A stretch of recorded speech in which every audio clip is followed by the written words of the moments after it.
Dear friends, welcome to another video of Inspired Souls. Today we are going to discuss about the topic called witchcraft.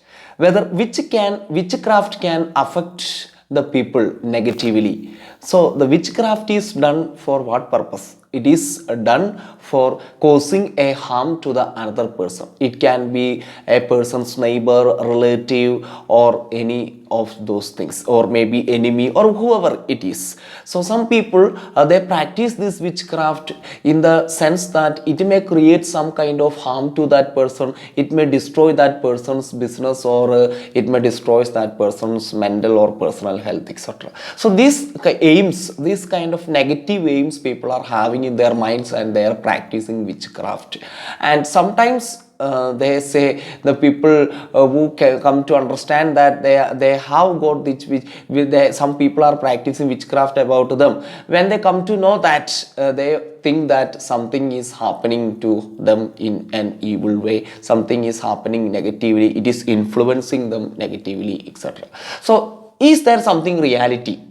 Can it affect a person negatively? If another person is plotting some witchcraft against another person, if a person is plotting a witchcraft against his neighbor or other person, whoever he knows, can it affect the second person negatively? Is it possible? Is it like that, or does it have any relation with our mind? So it's only a mind game. The witchcraft can be only a mind game. It has no any power in itself actually, but our mind is giving power for witchcraft. How it happens? So some people, they have some superstitious beliefs in their minds that this witchcraft, when they do these kind of things, it can affect that person negatively, and they breed up these kind of thoughts often in their minds. If the two parties have, that means one who is practicing witchcraft against a person and against whom the witchcraft is given. So if both parties have the superstitious belief in witchcraft, it can affect that person negatively, because both of them have a cognitive or a belief system in this superstition called witchcraft. That is why it is affecting the second person. In the second, and another reason is if the second person is suffering from a psychological disorder like anxiety or stress or depression or whatever disorders, this kind of disorders. If a person has the tendency of anxiety always,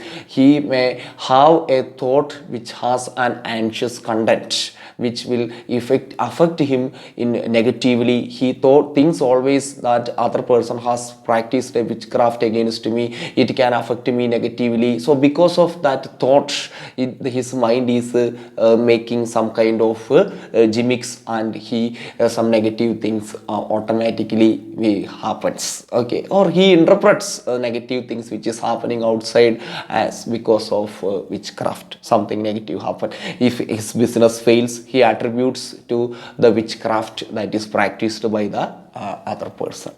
And in other situation, if a person is facing any conflict in mind, conflict happens because of some emotional reasons. When a person is going to see a psychotherapist, the person is bombarded by emotions. When he is able to understand the emotional content of his problem, he is able to have an insight and thereby get rid of his problem. So this emotional content of his thought, when the person is bombarded with emotions, it brings person into different kind of conflicts in life. So in conflict situation, the person is not able to think logically and properly. So when the person is bombarded by the emotions also, these kind of things can influence him negatively. If the second person comes to know that someone is practicing witchcraft against him, so these kind of situations are still temporary.